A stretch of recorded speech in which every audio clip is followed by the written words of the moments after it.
Okay, तो last class में हमने देखा कि पॉइंट चार्ज की वजह से इलेक्ट्रिक फील्ड क्या होती है। तो this is the very basic कि अगर पॉइंट चार्ज Q है तो इससे दूर एक पॉइंट जो कि x दूरी पर है वहाँ पे इलेक्ट्रिक फील्ड होती है KQ/x², उसके मैग्नीट्यूड की बात करें। और देखा कि इलेक्ट्रिक पोटेंशियल क्या होता है, that is KQ/x।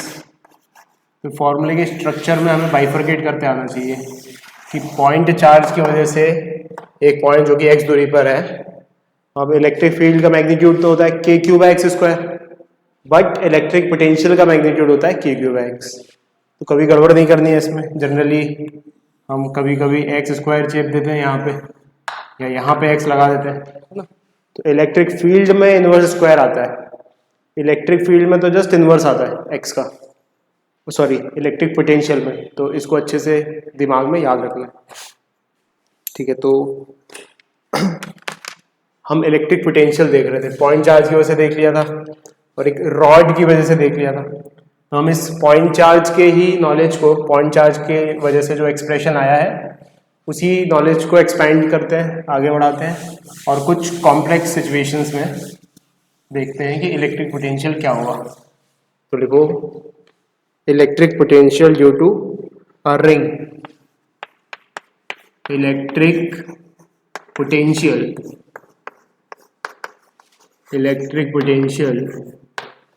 Due to a ring. तो यहां पे मैंने यूनिफॉर्मली चार्ज रिंग नहीं बोला, जब इलेक्ट्रिक फील्ड निकाल रहे थे तब यूनिफॉर्मली चार्ज रिंग के बारे में देखा था। यहाँ पे भी थोड़ी देर बाद पता चलेगा कि यूनिफॉर्मली चार्ज रिंग हो चाहे नॉन यूनिफॉर्मली चार्ज रिंग हो, इलेक्ट्रिक पोटेंशियल वही होता है। तो लेट्स कंसीडर कि एक रिंग है जिसपे चार्ज Q डिस्ट्रीब्यूटेड है। अब वो हो सकता है थोड़ा यहाँ कॉन्सेंट्रेशन ज़्यादा हो चार्ज का, यहाँ कम हो, इट डजंट मैटर। तो इस पॉइंट पर, ठीक है, सेंटर पर हमें इलेक्ट्रिक पोटेंशियल निकालना है। लेट्स से सेंटर इज C, तो electric potential at centre will be what. तो इसको देखो, चार्ज कैसा डिस्ट्रीब्यूटेड है, ऐसा, ठीक है। लेट्स से हम एक छोटा सा पॉइंट चार्ज कंसीडर कर लेते हैं। ये पॉइंट चार्ज सेंटर से कितनी दूरी पर है, रेडियस r दूरी पर, लेट्स से कैपिटल R इस रिंग का रेडियस है। तो इस चार्ज dq की वजह से यहां पर इलेक्ट्रिक पोटेंशियल क्या होगा, उसको बोल देते हैं dV। So this dV is the electric potential for this infinitely small charge dq, ठीक है। ये पॉइंट चार्ज है तो पॉइंट चार्ज का फॉर्मूला लगा सकते हैं पर्टिकुलरली इसके लिए। So what that will B k into charge, charge कितना है dq डिवाइडेड बाय डिस्टेंस, कितने डिस्टेंस पर है ये चार्ज इस पॉइंट से, r डिस्टेंस पर, ठीक है। अच्छा, अगर ओवरऑल इलेक्ट्रिक पोटेंशियल निकालना है तो इसी dV का इंटीग्रेशन करना पड़ेगा। So overall electric potential at centre is nothing but integration of dV। तो देखो यहाँ पे हम dV को क्या लिख सकते हैं, k dq divided by r। अच्छा, ये k जो है ये तो कांस्टेंट है और ये रेडियस भी कांस्टेंट है। चाहे तुम ये पॉइंट चार्ज कंसीडर करो, चाहे ये पॉइंट चार्ज कंसीडर करो, चाहे ये पॉइंट चार्ज, कोई भी पॉइंट चार्ज कंसीडर करो इस रिंग पे कहीं पर भी, सभी के सभी r डिस्टेंस पर है। तो इसका मतलब r भी कांस्टेंट है। तो इन दोनों को हम इस इंटीग्रेशन से बाहर निकाल सकते हैं। तो k/r इंटीग्रेशन ऑफ dq।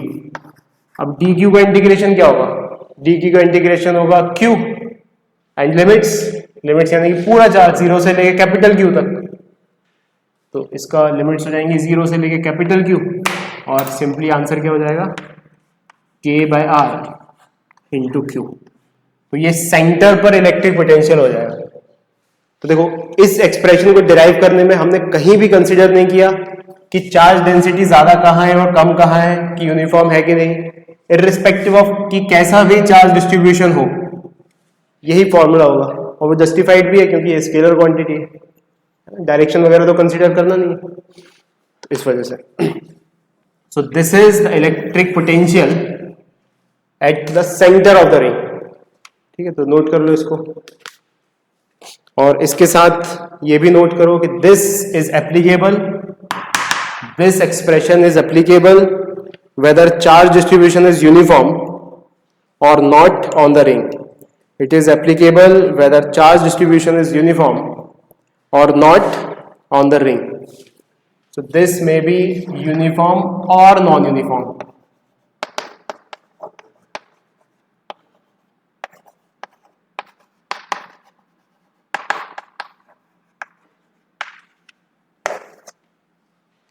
ठीक है, तो ये तो हो गया सेंटर ऑफ द रिंग पर।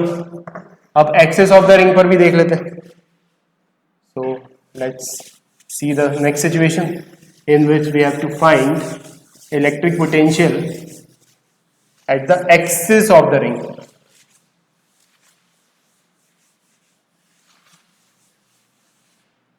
So let's consider this is our ring.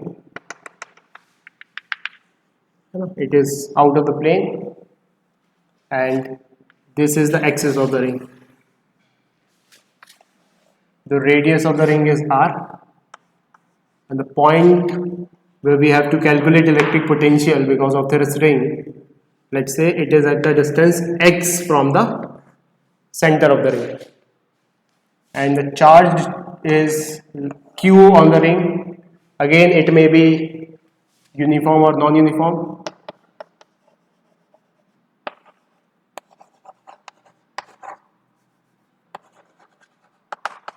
Uniform or non-uniform. ठीक है, so here we have to find electric potential. ठीक है भाई, तो हमें तो पॉइंट चार्ज की वजह से फॉर्मूला पता है, तो एक पॉइंट चार्ज कंसीडर कर लेते हैं यहाँ पे कहीं पे। इसकी वजह से let's say this charge is D Q, इसकी वजह से इधर पे जो छोटा सा पोटेंशियल है डी वी, उसको क्या लिख देंगे हम, D V will be written as K D Q divided by इस डिस्टेंस का स्क्वायर, नहीं जस्ट ये डिस्टेंस, स्क्वायर तो इलेक्ट्रिक फील्ड में करते हैं। ठीक है, तो ये डिस्टेंस क्या होगी, R square plus X square, तो R square plus X square का अंडर रूट, यहाँ पे क्या आएगा under root R square plus X square.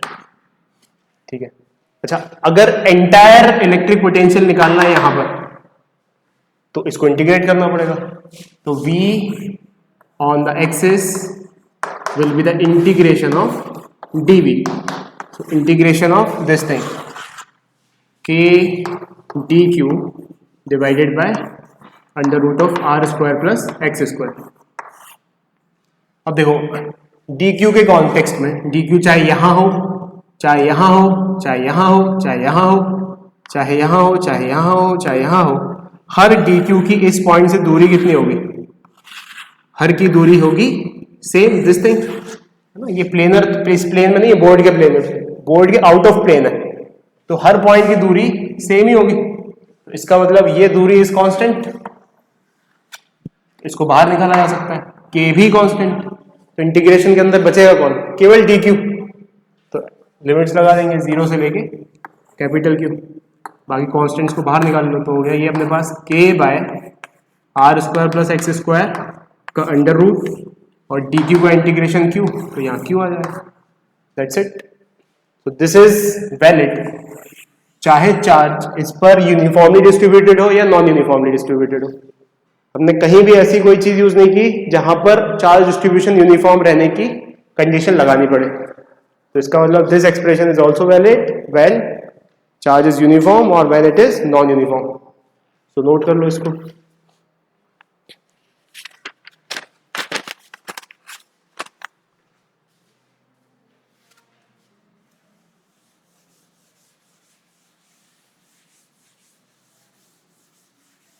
जो लोग सो रहे होंगे, सोते सोते देख रहे होंगे, उनको इस बात में थोड़ी आपत्ति हुई होगी जब मैंने इस पॉइंट का, चाहे इस पॉइंट का, चाहे इस पॉइंट का, चाहे इस पॉइंट, हर पॉइंट का डिस्टेंस बराबर बोल दिया यहाँ से, तो वो स्केल से नापने बैठ गए होंगे कि नहीं ये डिस्टेंस तो देखो सर कम है, ये ज़्यादा है।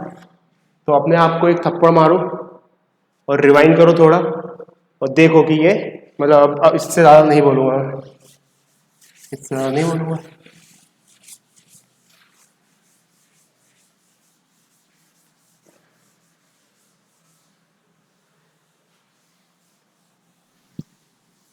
ठीक है, अब एक क्वेश्चन सॉल्व कर दो।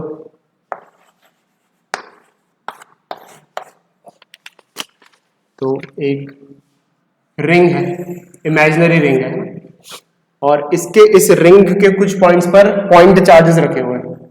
Hair 2q is kept, here -3q is kept, here 4q is kept, और एकदम आर्बिट्री पॉइंट है, कुछ एंगल वैंगल कुछ नहीं दिया कि ये एंगल 120 क्या है, आर्बिट्री कहीं भी रखे हुए।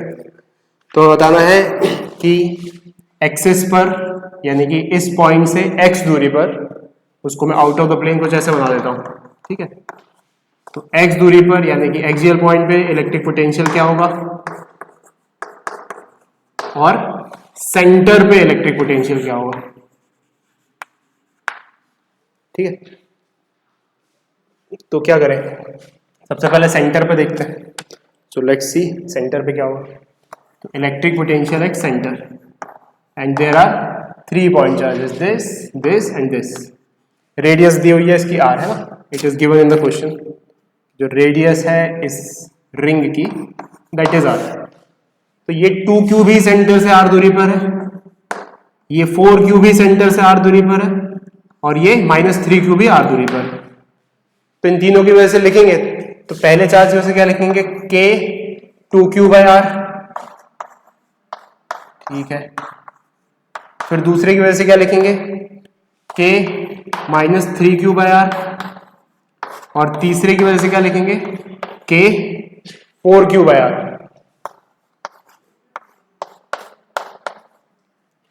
जो लोग सोच रहे हैं कि डायरेक्शन क्यों नहीं लिया, उनको फिर एक थप्पड़ की जरूरत है अपने आप को मारने के लिए, क्योंकि इलेक्ट्रिक पोटेंशियल वेक्टर क्वांटिटी नहीं है ना। इसको जितने जल्दी तुम एक्सेप्ट कर पाओ उतना अच्छा है, क्योंकि ये चीज़ एग्जाम में अगर कुछ दे रहे हो वहां पे कंफ्यूजन आ गया तो इसका मतलब हम इस कंफ्यूजन से ऊपर ही नहीं उठ पाए। तो ये सिंपल एल्जेब्रिक एडिशन ही करना है इसका, है ना। ये मत सोचना कि कंपोनेंट वगैरह लेने पड़ेंगे, ये वेक्टर नहीं है, ये तो इलेक्ट्रिक पोटेंशियल निकाल रहा है, इलेक्ट्रिक फील्ड थोड़ी निकाल रहा है, ठीक है। तो ये क्या हो गया, k/r कॉमन, यहाँ से भी, यहाँ से भी, यहाँ से भी, और अंदर क्या बचा, सम ऑफ नेट चार्जेस, है ना। तो 2q -3q + 4q, तो 4 और 2 6 में से 3 गए 3, तो 3kq/r। तो इतना सब कुछ करने की बजाय चार्ज डिस्ट्रीब्यूशन कैसा था, रिंग के अलोंग था, और अभी क्या बताया गया थोड़ी देर पहले कि चार्ज डिस्ट्रीब्यूशन कैसा भी हो, चाहे यूनिफॉर्म हो चाहे नॉन यूनिफॉर्म हो, फॉर्मूला क्या होता है, सेंटर पे electric potential is defined as kq/r, where what is this q, this is the net charge। तो डायरेक्टली हम इसको क्या लिख सकते थे, k/r sum of charges, 2q -3q 4q that is 3q। तो ये याद रखना है हमें, ठीक है। अच्छा, एक्सिस पे भी यही सीन है, तो एक्सिस पे अब हम ये ऐसे इंडिविजुअली ना लिखते, डायरेक्टली लिख देते हैं।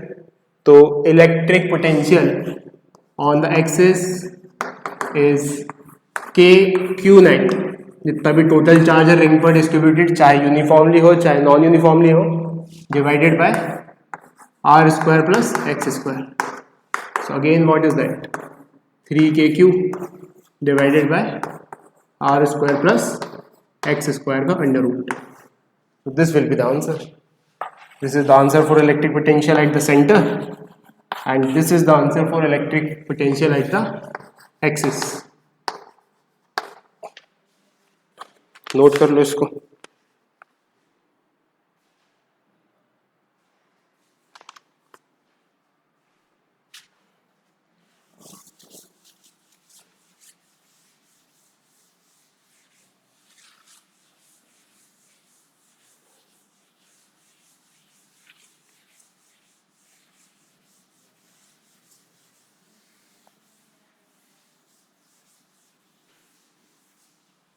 ठीक है, एक बात जो मैंने एक एग्जाम्पल में यूज की थी उसको मैं हाईलाइट करके यहाँ बता देता हूँ कि अगर हमें पोटेंशियल एनर्जी लिखनी है, potential energy is generally represented by you, ठीक है।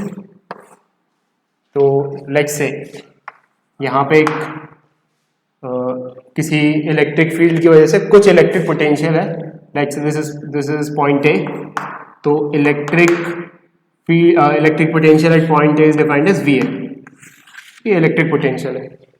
तो अगर इस पॉइंट पे हम एक चार्ज ला के रख दें, ठीक है, दैट इज चार्ज Q, तो potential energy possessed by charge Q will be Q into potential, charge into potential. क्या ये बात समझ में आ रही है? तो इसको शब्दों में ऐसे लिख सकते हैं, potential energy possessed by charge Q is the charge multiplied by जो भी पोटेंशियल है उस पॉइंट पर, है ना, पोटेंशियल एट दैट पॉइंट। ठीक है, तो ये बात हमें याद रखनी है, इसको नोट करके लिख लो। बाय द वे हम पोटेंशियल एनर्जी डिटेल में देखेंगे अभी थोड़ी देर बाद, जो और आसान कर देगा चीज़ों को, बट मन में बना रहे ये, इसलिए मैंने अभी से बता दिया। ठीक है,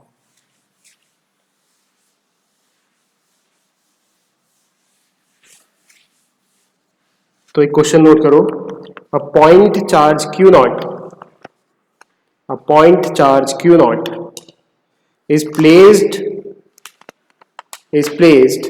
at the center of uniformly charged ring, at the center of uniformly charged ring, at the center of uniformly charged ring with total charge Q, placed at the center of uniformly charge ring of total charge Q, यानी कि uniformly charge ring का charge Q है, and radius R, full stop. If the point charge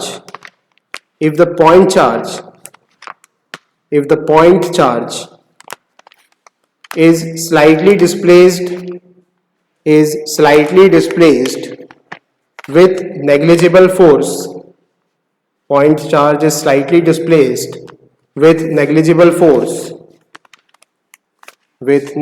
force along axis of the ring, comma, then find its speed when it reaches to a large distance, then find its speed when it reaches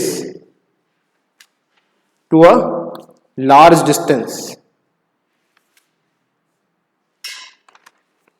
ठीक है, तो क्या situation है कि एक ring है, this is the ring. अच्छा, ये मैं एक्सप्लेन कर रहा हूं, तो तब एक्सप्लेनेशन को तुम अपना पूरा पॉज करके पूरा ट्राई कर लो कि तुम्हारे दिमाग में क्या बन रहा है, उसके बाद एक्सप्लेनेशन देखो तो ज़्यादा फायदा होगा। तो ये रिंग है, इस पे चार्ज कितना है Q, और इसके सेंटर पर Q नॉट चार्ज रखा गया, and both are of same sign, है ना, पॉजिटिव है दोनों, है ना, कुछ ऐसा नहीं दिया है कि पॉजिटिव है कि नहीं है, तो ऑफ कोर्स ये हमको सेम साइन के मानने हैं, अनटिल लिखा ना हो। ठीक है, तो उसने कहा कि इसको यहां से थोड़ा सा डिस्प्लेस किया गया, तो थोड़ा सा डिस्प्लेस करेंगे तो क्या होगा, थोड़ा सा डिस्प्लेस करेंगे तो क्योंकि ये पॉजिटिव चार्ज है और ये भी पॉजिटिव चार्ज है, दोनों में रिपल्शन होगा। यहां तो हमें पता है इस पर चार्ज कितना लग रहा होगा सेंटर पर, इस पर फोर्स कितना लग रहा होगा इस चार्ज पर सेंटर पर, 0, क्योंकि यहाँ पे फील्ड 0 होती है। लेकिन थोड़ा सा हम इधर उधर जाते हैं तो फील्ड 0 नहीं होती, कुछ वैल्यू हो जाती है उसकी, और वो रिपल्सिव होगी। क्यों? क्योंकि ये दोनों सेम साइन के। तो जरा सा अगर हमने इसको डिस्प्लेस किया तो ये एक्सिस पे चलता ही जाएगा, चलता ही जाएगा, चलता ही जाएगा। और लिखा गया है कि find its speed when it reaches to a large distance. Large distance यानी कि इंफिनिटी पर पहुंच जाएगा, तब इसकी स्पीड क्या होगी। ठीक है, तो बहुत ही आसान सा सवाल है। देखो, अगर कभी भी स्पीड वगैरह कुछ आ जाए तो इसको हम एनर्जी के टर्म्स में सोच सकते हैं। This field is conservative field, electrostatic field है, कंजर्वेटिव फील्ड है, एक्सटर्नल कोई वर्क नहीं कर रहा है। तो क्लियरली यहां पर जो पोटेंशियल एनर्जी होगी इस चार्ज की और जो काइनेटिक एनर्जी होगी वही यहां पर पोटेंशियल एनर्जी और काइनेटिक एनर्जी होगी, U final plus K final. Initially जो पोटेंशियल एनर्जी और काइनेटिक एनर्जी का सम है वही फाइनली पोटेंशियल एनर्जी और काइनेटिक एनर्जी का सम होगा by by by by by principle of conservation of energy because the force is conservative. ठीक है, तो अब देखो यहां पर काइनेटिक एनर्जी कितनी है शुरुआत में, तो देखो लिखा हुआ है वहां पे स्लाइटली डिस्प्लेस्ड। स्लाइटली डिस्प्लेस्ड यानी कि जरा सा टच दिया जस्ट, तो शुरुआत में काइनेटिक एनर्जी है 0। ठीक है, और बाय डेफिनेशन फाइनली जब वो इनफाइनाइट दूर पहुंच गया, इसकी फील्ड से मुक्त हो गया, इस रिंग की फील्ड से, ये चार्ज जब इनफाइनाइट पे पहुंच गया तो उसकी फील्ड से मुक्त हो जाएगा। कौन किसकी फील्ड से मुक्त हो जाएगा? ये चार्ज Q0 इस रिंग की फील्ड से मुक्त हो जाएगा। इसका मतलब there is no potential energy, तो बचेगी क्या? Kinetic energy. इसका मतलब जो शुरुआत की पोटेंशियल एनर्जी है that will be the final kinetic energy, that's it. और शुरुआत की पोटेंशियल एनर्जी हम लिख सकते हैं कैसे? हमें पता है कि रिंग के सेंटर पर इलेक्ट्रिक पोटेंशियल क्या होता है, तो potential at the centre of ring is KQ/R। जितना भी चार्ज है वो चार्ज लिख देना है यहाँ पे। ठीक है, अच्छा इनिशियल पोटेंशियल एनर्जी कैसे लिखेंगे फिर? जो भी चार्ज पर पोटेंशियल एनर्जी निकालनी है, किस पे निकालनी है? Q0 पे, दैट मल्टीप्लाइड बाय जो भी पोटेंशियल है वहां पर, सो Q0 मल्टीप्लाइड बाय जो भी पोटेंशियल है, and the potential is KQ/R, so KQ/R।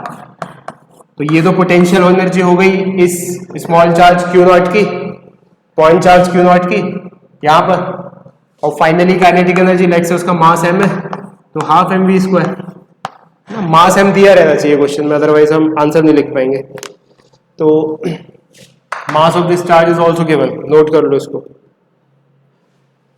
इसका मास है स्मॉल m।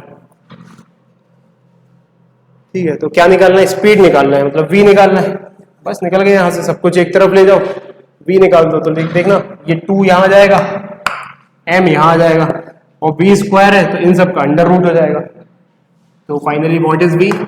जो ये सब है वो तो है ही है, KQ into Q0 divided by R, और 2 यहां आ गया तो 2 यहां, और m नीचे आ गया तो m यहां, और ये v² है तो v निकालेंगे तो इसका अंडर रूट हो जाएगा। So this is the answer.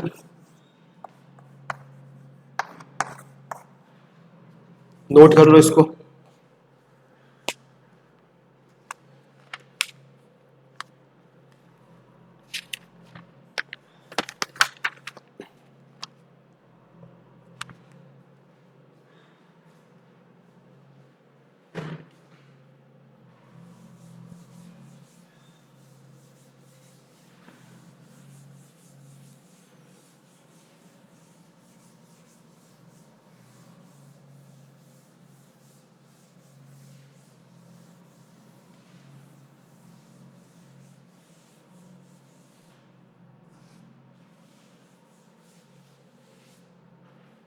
अब नेक्स्ट पॉइंट पे मूव करते हैं, electric potential due to uniformly charge spherical shell. तो लिखो इलेक्ट्रिक पोटेंशियल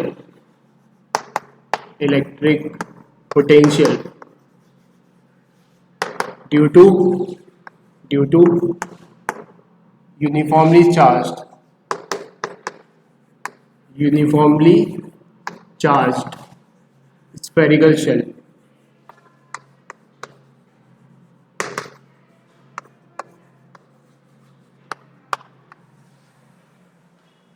ठीक है, तो यहां पे पर्टिकुलरली यूनिफॉर्मली चार्ज कहा गया है।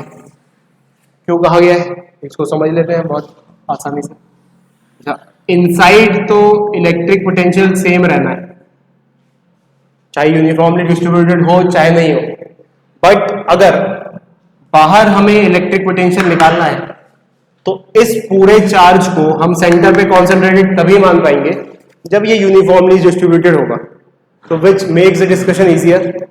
और यूनिफॉर्मली चार्ज्ड शेल की बात कर रहे हैं, है ना? यूनिफॉर्मली चार्ज स्फेरिकल शेल यानी कि होलो स्फीयर, खोखला, तो होलो स्फीयर की बात कर रहे हैं। तो बेहद आसान, फटाफट लिखते हैं। तो let's say this is the uniformly charged spherical shell जिसका रेडियस r है और इस पर जो टोटल चार्ज है दैट इज q। ठीक है, तो सबसे पहले आउटसाइड की बात कर लेते हैं। तो लेट्स से सेंटर से इस पॉइंट की दूरी x है, तो इस आउटसाइड पॉइंट के लिए इस यूनिफॉर्मली डिस्ट्रीब्यूटेड चार्ज को हम सेंटर पे कॉन्सेंट्रेट मान सकते हैं। तो this is uniformly distributed and what the electric potential here will be kq by x। तो V outside is kq by x। अच्छा, अगर x r के बराबर हो जाए तो सरफेस पर आ जाएगा इलेक्ट्रिक पोटेंशियल। तो अगर हमें यहीं से लिखना है तो लिख देंगे V on the surface of sphere, on the surface of the sphere, कुछ नहीं बस x के r रख दो। So that is what kq by r। So this is the electric potential on the surface of sphere। अब देखो inside समझने की कोशिश करो, ये तो आसानी से समझ में आ गया होपफुली। अब इनसाइड पे अपन दिमाग लगा दो। तो देखो इलेक्ट्रिक पोटेंशियल कैसे डिफाइन होता है, हम इंफिनिटी से पॉइंट चार्ज को लेके आ रहे हैं और उसके इस चार्ज की रिपल्शन से जो वर्क लग रहा है वहां पे, that work is stored as a electric potential at that particular point. तो हमें यह बात पता है कि बाहर तो इलेक्ट्रिक फील्ड होती है इस हॉलो स्फीयर के, लेकिन अंदर इलेक्ट्रिक फील्ड क्या होती है, जीरो। ये बात देख चुके हम पहले। तो हॉलो स्फीयर के अंदर इलेक्ट्रिक फील्ड कितनी है, जीरो। तो इलेक्ट्रिक फील्ड के रिपल्शन की वजह से तो वर्क हो रहा है। जो हम इलेक्ट्रिक पोटेंशियल को डिफाइन करते हैं, तो यहां से लेके आया तो वर्क हुआ, लेकिन जैसे ही यहां पहुंचे वर्क कुछ भी नहीं हुआ। अब यहां से यहां तक पहुंचने में तो वर्क लग रहा है, लेकिन जैसे इसके अंदर पूछे कोई वर्क नहीं है। क्यों नहीं है, क्योंकि इलेक्ट्रिक फील्ड ही नहीं है। क्या ये बात समझ में आ रही है? इसका मतलब अगर इलेक्ट्रिक पोटेंशियल की बात की जाए अंदर, तो वो यहां भी वही रहेगी, यहां भी वही रहेगी, यहां भी वही रहेगी, यहां भी वही, हर जगह वही रहेगी। तो अगर हम किसी यूनिट पॉजिटिव टेस्ट चार्ज को लेके आ रहे हैं, तो यहां तक लाने में तो वर्क लग रहा है क्योंकि इसके आसपास इलेक्ट्रिक फील्ड है बाहर, लेकिन अंदर कोई इलेक्ट्रिक फील्ड नहीं, तो कोई रिपल्शन नहीं होगा उस यूनिट पॉजिटिव टेस्ट चार्ज को। तो इसका मतलब जो इलेक्ट्रिक फील्ड इसके सरफेस पर है, नॉट इलेक्ट्रिक फील्ड, जो इलेक्ट्रिक पोटेंशियल इसके सरफेस पे है, वही इलेक्ट्रिक पोटेंशियल इसके सरफेस के अंदर होगा। Is that clear? क्योंकि यहां से यहां तक लाने में जितना वर्क लग रहा है, उतना ही यहां से अंदर किसी पॉइंट पर लाने में वर्क लग रहा है। तो जो यहां पे पोटेंशियल है V ऑन द सरफेस, ठीक है, वही इलेक्ट्रिक पोटेंशियल होगा V इनसाइड, चाहे वो कोई भी पॉइंट हो, चाहे ये हो, चाहे ये हो, चाहे सेंटर हो, चाहे कुछ भी हो। तो V इनसाइड, यहां पे लिखते हैं V inside the hollow shell is kq by r। जो सरफेस पे है वही अंदर है। इस बात को हमें याद रखना है, दिस इज वेरी इंपॉर्टेंट, और इस पे बहुत सवाल बनते हैं। ठीक, ये बात हमें याद रखनी है। ठीक है भाई, तो इसका अगर ग्राफ बनाया जाए तो बना लेते हैं। x इक्वल टू 0 यहां से शुरू करते हैं और इंफिनिटी तक वेरी करते हैं, देखते हैं कि पोटेंशियल कैसे वेरी हो रहा है। तो let me draw this again and you also draw it in your notebook again, otherwise कचरा हो जाएगा। तो देखो ये हमारा हॉलो स्फीयर है,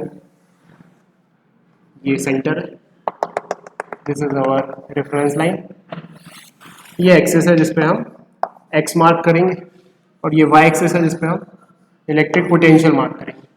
this is x equal to 0, this is x equals to r, और ये आगे और x बढ़ता जा रहा है। तो इनसाइड यानी कि x इक्वल टू 0 से x इक्वल टू r के लिए कितनी है इलेक्ट्रिक पोटेंशियल? इलेक्ट्रिक पोटेंशियल है kq by capital R, that is constant. k भी कांस्टेंट है, q भी कांस्टेंट है, और रेडियस ऑफ द स्फीयर भी कांस्टेंट है। कांस्टेंट का मतलब लेट्स से ये वैल्यू है वो, तो यहां से यहां तक एकदम कांस्टेंट रहेगी।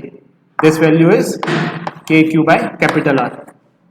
ठीक है, उसके बाद ऑन द स्फीयर भी यही वैल्यू रहेगी, मतलब जब x इक्वल्स टू आर हो गया तब भी यही वैल्यू रहेगी।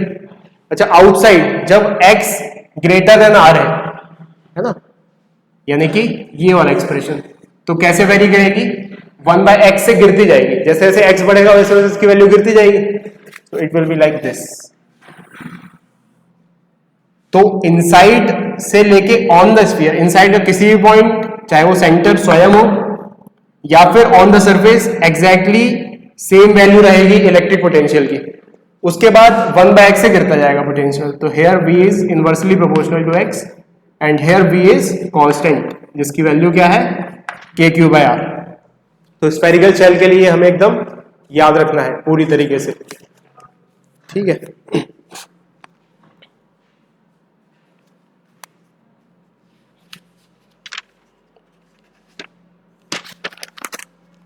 तो एक क्वेश्चन सॉल्व करते हैं।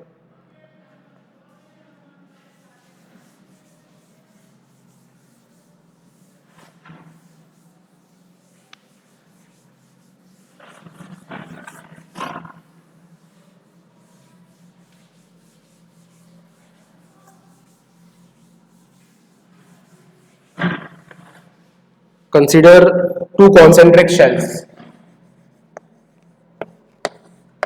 दो concentric shells हैं हमारे पास, ठीक है।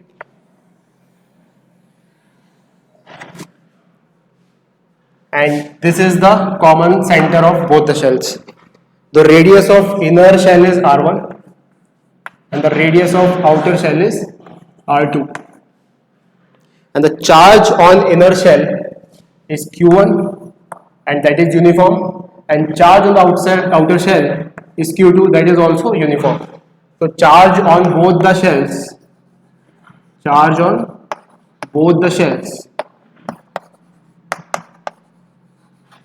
is uniformly distributed,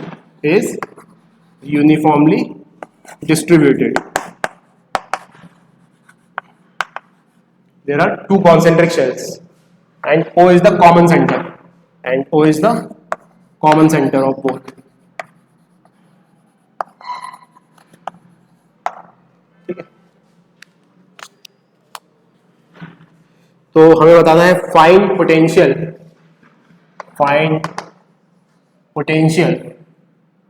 ठीक है, find potential for first when r is the distance from center, r is the distance from common center, when small r is less than x बोल लो चलो इसको, when x is what, x is distance from the common center, ठीक है, when x is less than or equals to r1, second when x is in between r1 and r2, third when x is greater than or equals to r2, ठीक है। तो पहला x जब r1 से कम हो या बराबर हो, यानी कि इस स्फीयर के अंदर, यहां पे this is the first point. दूसरा when x is in between r1 and r2, यानी कि r1 से लेके r2 तक, यानी कि यहां पे कहीं पे हो second point. And third point when x is greater than or equals to r2, यानी कि सेकंड स्फीयर के भी बाहर हो, तो third point is outside the both spheres. तो यहां पे हमें पोटेंशियल बताना है। तो क्या कॉन्सेप्ट लगेगा यहां पर, वही जो अभी हमने देखा कि अगर एक Q चार्ज का स्फेरिकल शेल है तो अंदर तो पोटेंशियल होता है V इनसाइड इज KQ/R, और सरफेस पर भी वही होता है, और आउटसाइड क्या होता है KQ/X, where X is the distance from the center। तो यहां पे दो है तो दोनों की वजह से देखना पड़ेगा, तो 1 by 1 देखते हैं। सो when point is here, तो ये दोनों स्फीयर के अंदर है, पॉइंट 1 इज here, ये छोटे स्फीयर के भी अंदर है और बड़े स्फीयर के भी अंदर है। तो बहुत आसानी से देखो, पहले का आंसर लिखते हैं।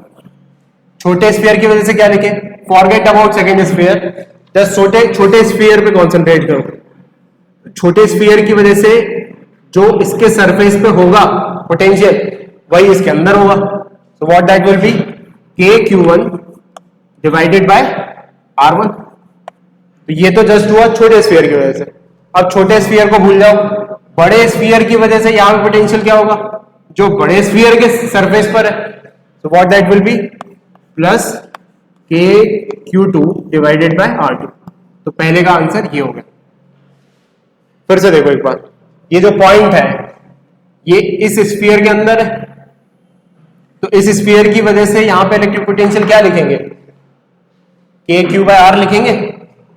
और Q क्या है इस छोटे स्फीयर का, Q1, और R क्या है छोटे स्फीयर का, R1। ठीक है, अच्छा कहानी यही खत्म नहीं हो जाएगी। क्यों? यहां कहानी खत्म हो जाती अगर यही स्फीयर होता तो, लेकिन यहां पे एक और स्फीयर है तो उसके जो भी पोटेंशियल होगा उसकी वजह से वो भी ऐड करेंगे यहां पे। तो अब इसको भूल जाओ, इस पे फोकस करो। ये जो फर्स्ट पॉइंट है ये दूसरे स्फीयर के भी अंदर है, तो इसके सरफेस पे जो भी होता KQ बाय R वो लिख देते हैं अपन। So KQ2 by R2। So I hope you are getting this. तो ये हो गया पहले का आंसर। अब दूसरे का आंसर लिखेंगे।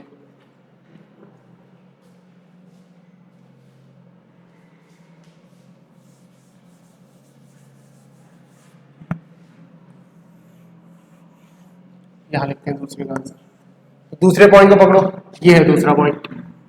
दूसरा पॉइंट पहले स्फीयर के बाहर हो गया, तो पहले स्फीयर की वजह से क्या आएगा, KQ बाय X।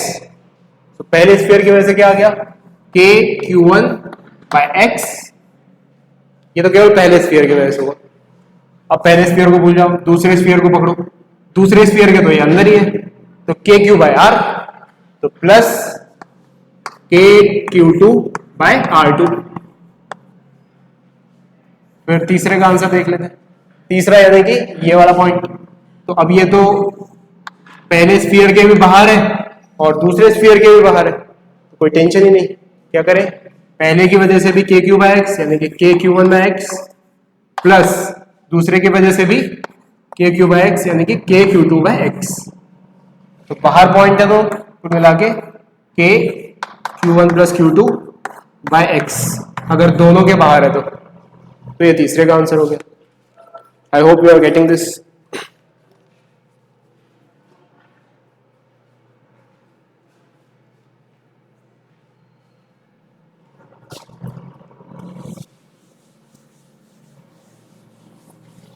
अच्छा कोई बोले तुमसे इसी क्वेश्चन का एक्सटेंशन देखो कि इन दो स्फीयर के बीच में अगर हमें पोटेंशियल डिफरेंस लिखना है तो क्या होगा।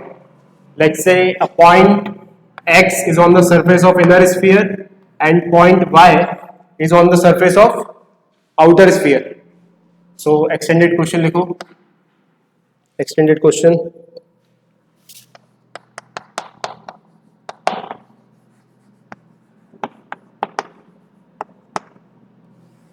Find potential difference between the two spheres। ठीक है, मतलब कुल मिला के what we have to calculate, we have to calculate Vx and Vy and then we have to subtract both these. So potential at point X is on the surface of inner sphere. So what's that? KQ1 by R1। ठीक है, what is potential on point Y? Point Y is on the surface of second sphere. So what's that? KQ2 by R2। बहुत interesting है ये ना, when de Graaff generator नाम की एक चीज होती है, उसका प्रिंसिपल, अंडरलाइन प्रिंसिपल है ये।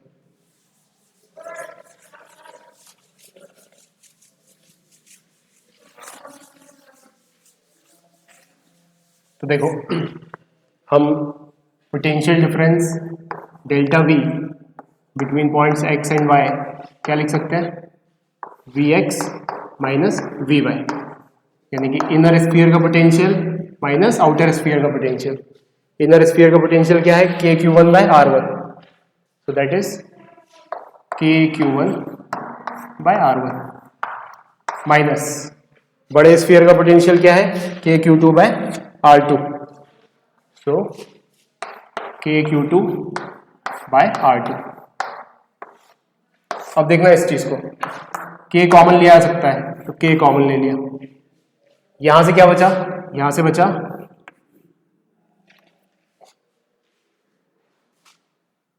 एक मिनट, कुछ गड़बड़ कर दी, एक छोटी सी गड़बड़, बहुत ही बचकानी भरी बात कि इस पॉइंट पर जब हमने पोटेंशियल निकाला तो केवल इसकी वजह से निकाला, इसकी वजह से भी तो आएगा, तो कुछ कमी रह गई इसमें, उस कमी को पूरा करते हैं। तो जो हमने Vx लिखा है ये किसकी वजह से लिखा है अभी यहाँ पे, केवल इस इनर स्फीयर की वजह से। इसको रुको, अभी होल्ड पर रखो, अधूरा है ये, Vx और Vy हमने ढंग से नहीं लिखा पूरा। तो Vx पे इसकी वजह से तो KQ1/R1 हो गया, और दूसरे वाले के लिए तो ये पॉइंट अंदर है तो उसके लिए क्या हो जाएगा, KQ2/R2। सिमिलरली Vy इसकी वजह बाहर वाले की वजह से तो लिख दिया, अंदर वाले की वजह से ये y वाला पॉइंट बाहर है तो plus KQ1 by how much is the distance of this point from this point, R2। so KQ1/R2, watch it very closely, अच्छे से देखो, KQ2/R2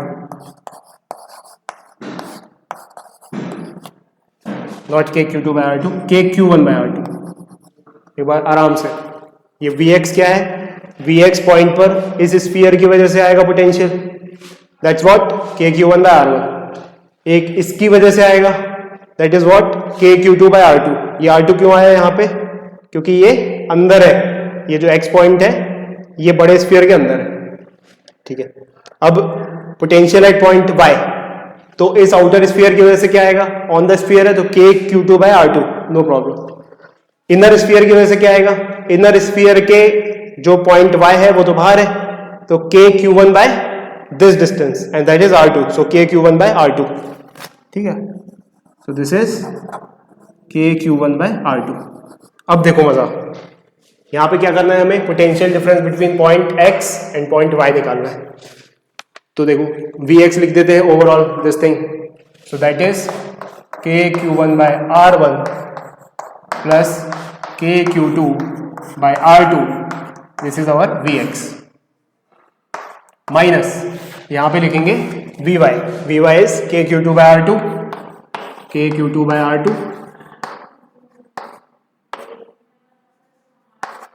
प्लस KQ1/R2 तो देखना ये KQ2/R2 और ये KQ2/R2 सेम है और बीच में माइनस है तो कट जाएगा, तो इफेक्टिवली क्या बचेगा, KQ1/R1 माइनस KQ1/R2। तो देखना इसको थोड़ा सिंप्लीफाई कर लेते हैं, क्योंकि अब KQ1 और KQ1 तो कॉमन है, सो KQ1/R1 माइनस 1/R2। अब ये बहुत इंटरेस्टिंग है, देखो इसको हम कैसे लिख सकते हैं, और अगर एक और स्टेप सिंप्लीफाई कर ले तो this is KQ1/R2 minus R1 divided by R1 into R2, ठीक है। How we can write this, ऐसे लिख सकते हैं इसको। तो देखो जो पोटेंशियल डिफरेंस आया है Vx माइनस Vy, वो क्या आया है, KQ1 divided by R1 R2 and multiplied by R2 minus R1, and it is clear that, बहुत ध्यान से देखना, R2 is greater then R1, क्योंकि हमने जो R2 माना है वो आउटर स्फीयर की रेडियस मानी है, तो R2 is greater then R1। तो if R2 is greater then R1, ये वाली चीज हमेशा पॉजिटिव रहेगी, और R1 इंटू R2 तो पॉजिटिव है ही, यही पॉजिटिव या नेगेटिव हो सकती थी, तो R2 अगर R1 से बड़ा है तो इररिस्पेक्टिव ऑफ व्हाटएवर ये चीज पॉजिटिव रहेगी। तो अगर Q1 भी पॉजिटिव है, if Q1 is positive, R2 minus R1 is also positive, this whole expression will be positive, and this whole expression क्या है, ये एक्सप्रेशन है Vx minus Vy, So this is positive. This expression is positive, where two conditions are R2 is greater than R1, और जो कि है ना, उसमें तो कोई टेंशन ही नहीं है, तो इसको कंडीशन की तरह मत ट्रीट करो. बस एक कंडीशन कि Q1 पॉजिटिव होना चाहिए, तो Q1 इज पॉजिटिव. ठीक है, तो क्यों चीख रहे हैं इस पॉइंट को इतना खतरनाक तरीके से, अब देखते हैं. तो ये हटाओ. तो इस इनइक्वालिटी में हम हमेशा कह सकते हैं कि Vx is greater than Vy. इसका मतलब point X is always at higher potential than point Y. ये हमेशा हायर पोटेंशियल पे होगा इररिस्पेक्टिव ऑफ ये चार्ज कितना है, Q2 कितना है. बट एक कंडीशन है कि Q1 पॉजिटिव होना चाहिए. तो if Q1 is positive, Vx will be at higher potential than the Vy irrespective of the value of Q2 यानी कि बड़े चार्ज पे कितना है चार्ज. तो ये बहुत इंटरेस्टिंग है. This is the underlying principle of Van de Graaff generator.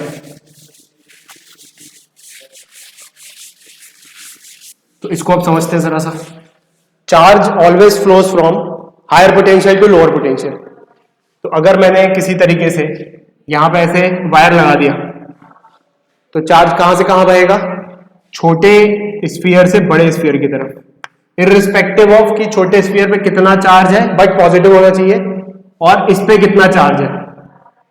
तो अगर मैं यहां पे बेल्ट के थ्रू किसी मैकेनिज्म से चार्ज सप्लाई कर दूं और यहां पे कंडक्टर लगा दूं, तो पूरा का पूरा चार्ज जो बेल्ट से इधर जा रहा है वो इधर सप्लाई होता जाएगा, और यहां पे इतना ज्यादा चार्ज आ जाएगा, बहुत ही ज्यादा है ना. तो हम बहुत बड़े बड़े जनरेटर्स ऐसे बना सकते हैं, है ना. बहुत ज्यादा चार्ज आ गया, बहुत ज्यादा पोटेंशियल हो गया इसका. ठीक है, तो this is the underlying principle. This is the principle of Van de Graaff generator.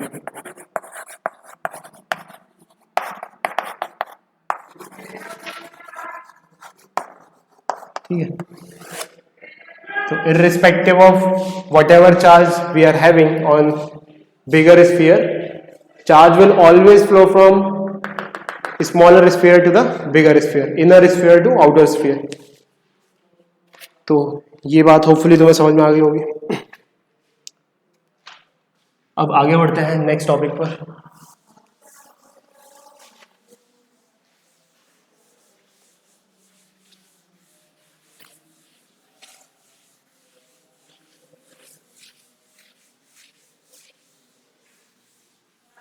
And the next topic is potential difference.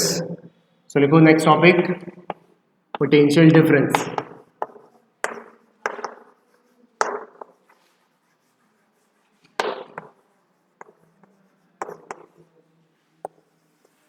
Next topic is potential difference. तो वैसे तो इसका आइडिया लग ही चुका है हमें कि अगर हमारे पास दो पॉइंट्स हैं, let's say this is point A and this is point B, और A पॉइंट पर पोटेंशियल है VA और B पॉइंट पर पोटेंशियल है VB. So potential difference between point A and point B is defined as VA minus VB. अच्छा, individually VA को कैसे define करते थे हम? VA को इस तरीके से डिफाइन करते थे कि इन्फिनिटी से अगर कोई यूनिट पॉजिटिव टेस्ट चार्ज आ रहा है और यहां तक पहुंचा दिया, तो जितना वर्क लगेगा that will be stored as its potential. और VB को कैसे डिफाइन करते थे? इन्फिनिटी से कोई पॉइंट चार्ज आ रहा है उस पॉइंट तक, यानी कि VB इन दिस केस, तो जितना वर्क लगेगा externally that will be defined as, that will be stored as the potential of point B. ठीक है, तो पोटेंशियल डिफरेंस कैसे डिफाइन करें? तो पहली सिचुएशन में अगर VA डिफाइन करना तो इन्फिनिटी से यहां लाना A तक, दूसरी सिचुएशन में VB डिफाइन करना तो इन्फिनिटी से B तक लाना है. बट अगर हमें VA माइनस VB डिफाइन करना है तो कुल मिला के यहां से यहां लेके आ जाओ, दैट्स इट. ठीक है, B से A तक लेके आ जाओ.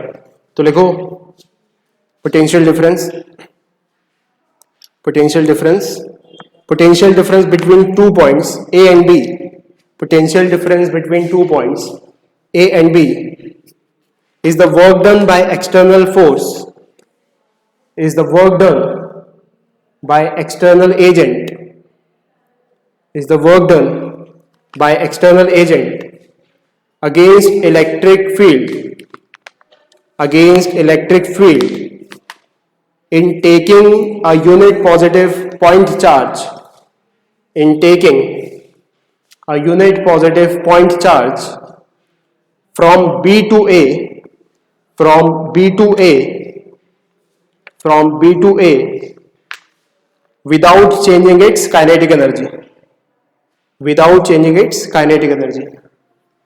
ठीक है, यानी कि VA minus VB is defined as work done by external force in taking a unit positive test charge from point B to A, B to A without changing its kinetic energy, है ना.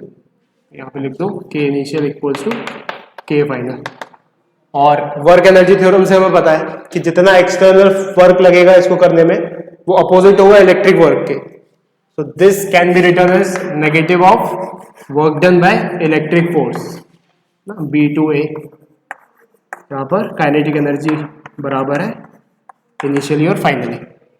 अच्छा, अगर B point से A तक लेके जो work लग रहा है उसका नेगेटिव लिखेंगे, यानी कि A से B तक वर्क करा दो. अगर तुम पाथ रिवर्स कर दो तो वर्क नेगेटिव हो जाएगा. So if we have to consolidate this negative sign, instead of B to A we can write A to B. So this thing can be written as work done by electric force in moving a point from A to B without changing its kinetic energy. So this is how we define potential difference. तो electric field से जो work हो रहा है उसमें कहां से कहां लेके जाना है हमें, A से B तक. ठीक है, फाइनली ये याद रखना है हमें. ठीक है,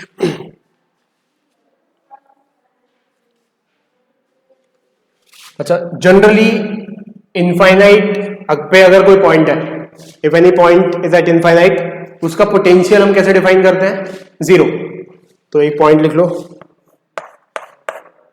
V infinity is defined as 0 generally, क्योंकि वो मुक्त हो गया है, जो भी जिस भी चार्ज के ऑरा में वो आ रहा है उससे वो मुक्त हो गया है. तो इन्फिनिटी पे electric potential is defined as 0. ठीक है, उसके बाद लिखो some important points, some important points regarding potential difference, important points on potential difference. Potential difference पर कुछ इंपॉर्टेंट पॉइंट लिखो.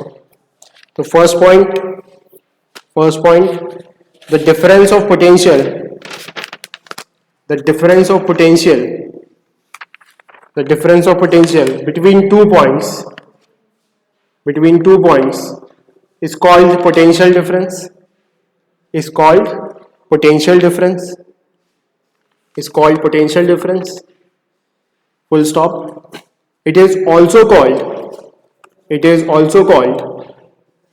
voltage, it is also called voltage, it is also called voltage. ठीक है, नेक्स्ट पॉइंट.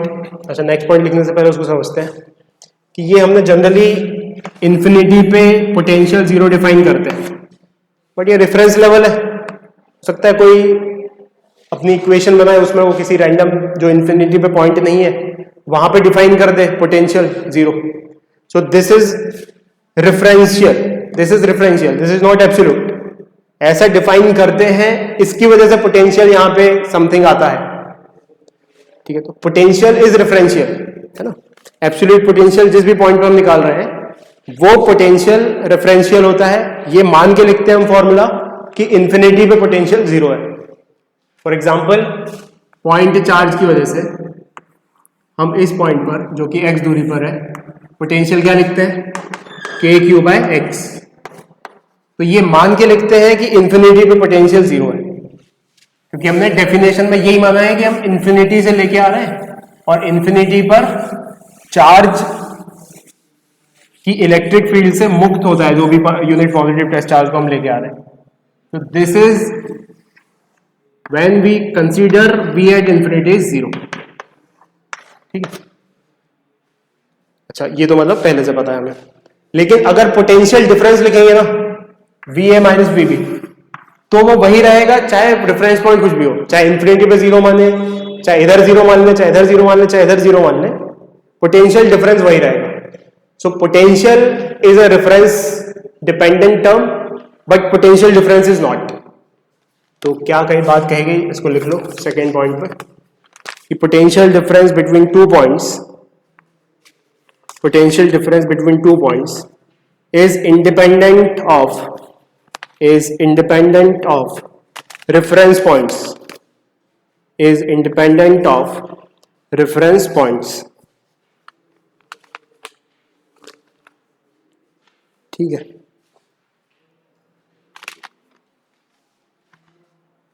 अच्छा, एक चीज अब जो मैं बताने जा रहा हूं, इसको याद रखना है हमेशा, कि अगर इलेक्ट्रिक फील्ड यूनिफॉर्म हो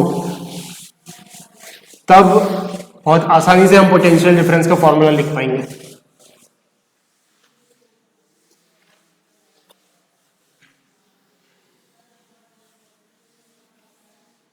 बहुत गौर से देखो.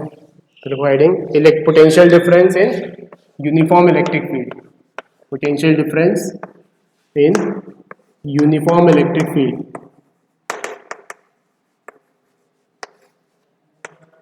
ठीक.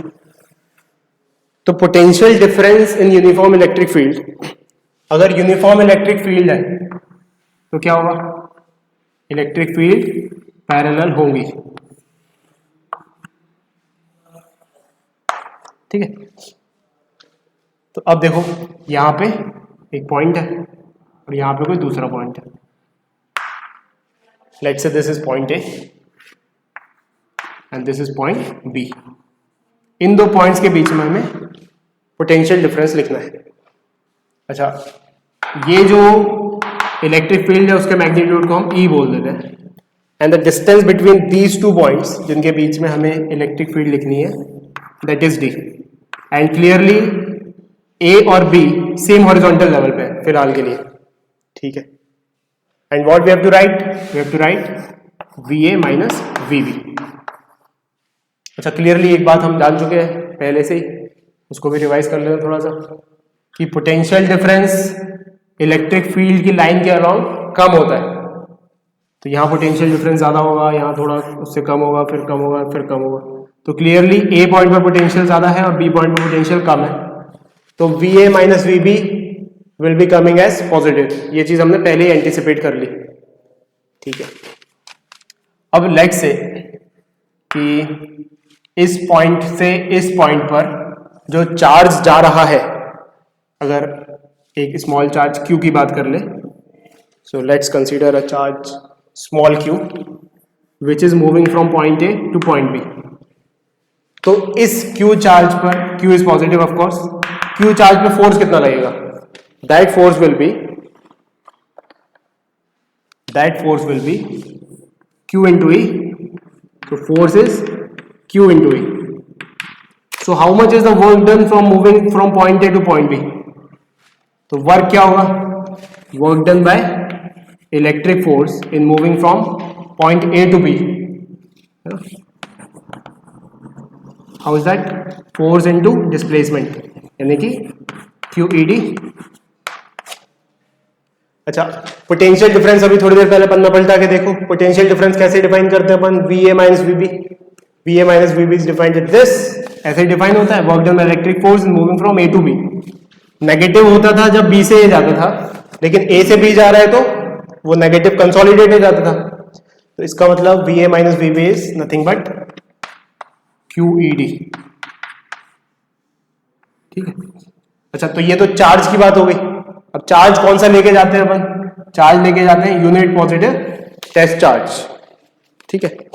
तो लेकिन यहां पे तो हम Q लेके जा रहे हैं, तो इसको Q से डिवाइड भी करना पड़ेगा. Q से Q कट जाएगा. Potential difference between point A and point B is ED. That's what we have to remember. So VA minus VB is ED, electric field multiplied by distance between the 2 points, and that distance is along the electric field. दो electric field की along है ये distance, ठीक है. So this distance is along the electric field.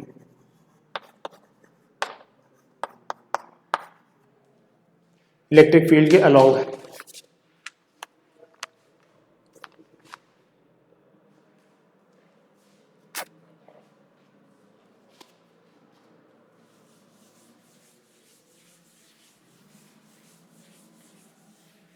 अच्छा, अगर along नहीं लेके जा रहे हैं, वर्टिकली लेके जा रहे हैं, तब क्या होगा? तो नेक्स्ट सिचुएशन देखो.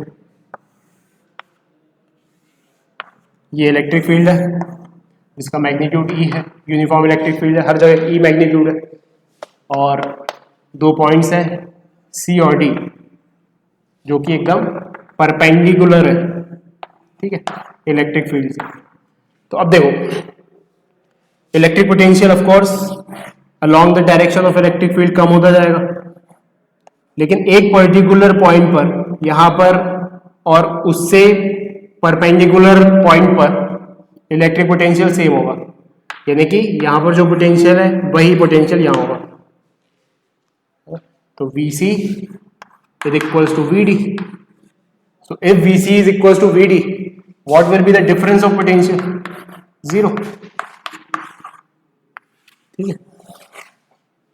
तो C and D are the points. C and D are the points which lie on a line, which lie on a line which is perpendicular to electric field, which is perpendicular to electric field. ठीक है, ये जो line है ये electric field से perpendicular है, तो इन दोनों के बीच में कोई पोटेंशियल डिफरेंस नहीं होगा, है ना, सेम पोटेंशियल पर होंगे वो. तो ये बात याद रखनी. तो इन दोनों का अगर हाइब्रिड केस आ जाए कि ना ही एग्जैक्टली अलोंग द फील्ड है और ना ही एग्जैक्टली दो points perpendicular to the field है, तब क्या होगा? तो देखते हैं.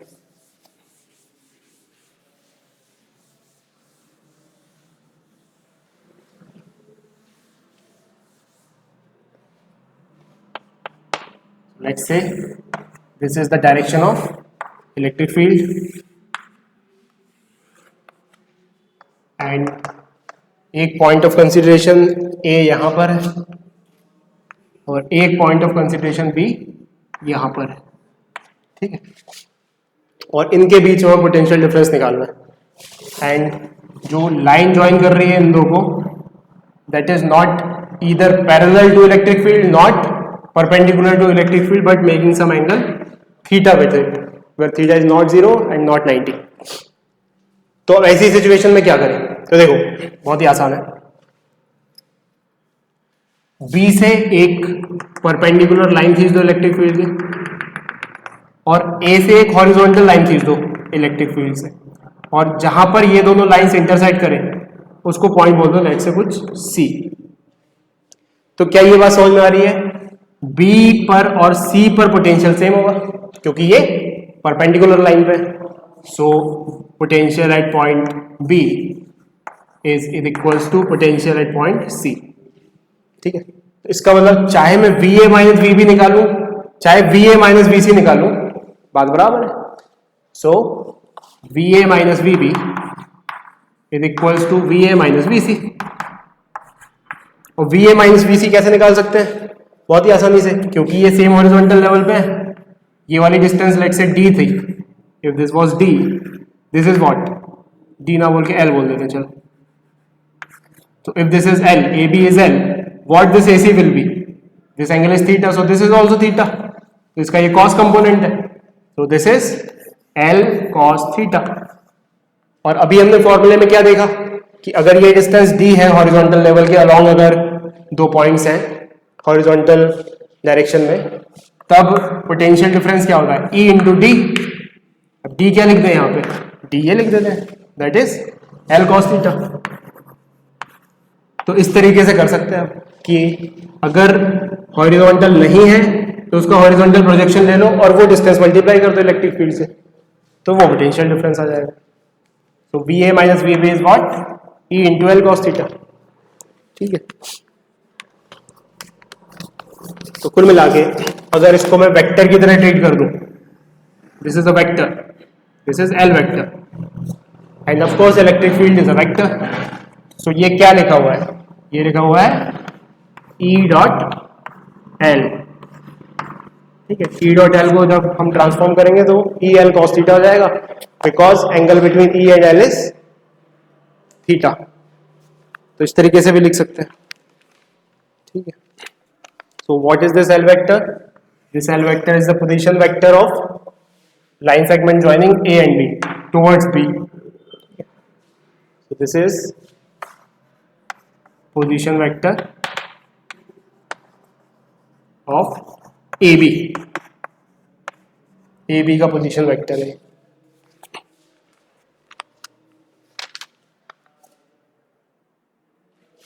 So I hope you are getting this.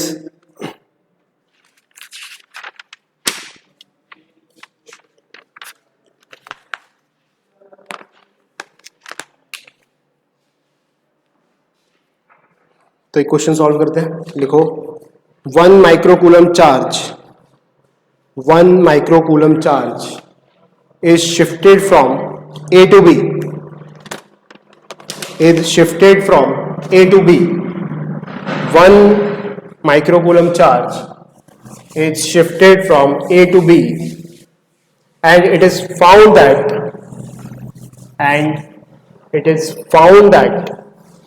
work done, and it is found that work done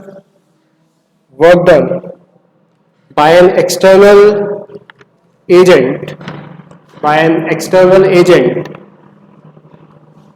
is 40 microjoule, full stop. In doing so against electric field, in doing so work done is, एक बार फिर से लिखो, work done by an external agent is 40 microjoule. in doing so, full stop नहीं है वहां पे, in doing so against electrostatic force, in doing so against electrostatic force, full stop. Then find VA minus VB, then find VA minus VB. ठीक है, तो कुछ नहीं, electric potential difference की डेफिनेशन पे अटैक कर रहा है ये क्वेश्चन। तो क्या बोला गया है, एक पॉइंट चार्ज है 1 microcoulomb, is shifted from A to B, A से बी शिफ्ट किया गया। ठीक है,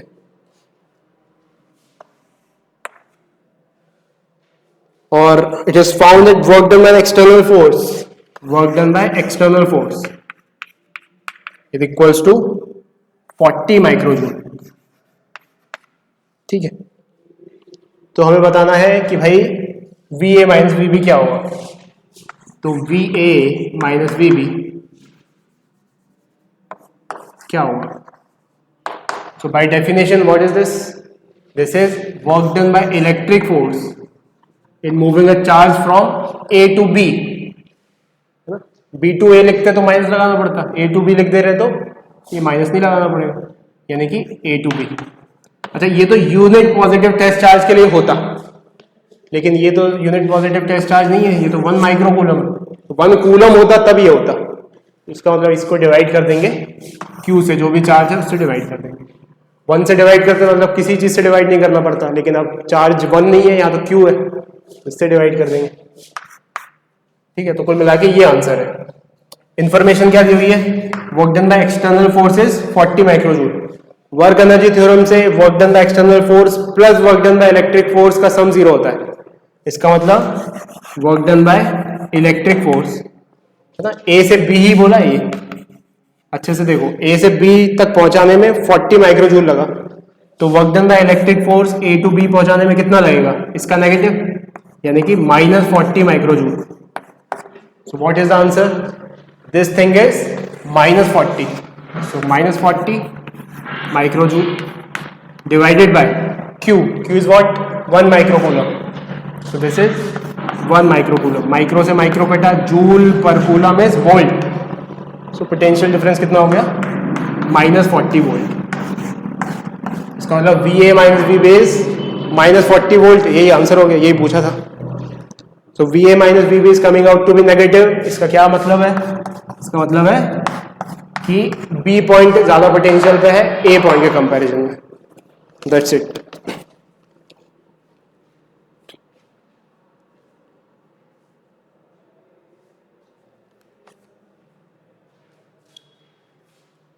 सेम सिचुएशन में अगर कोई बोले बताओ VB माइनस VA क्या होगा?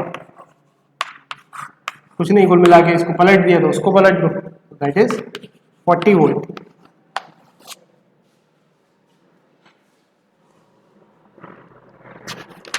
ठीक है, तो इतना ही करते हैं आज. मिलते हैं फिर नेक्स्ट क्लास में. Bye bye.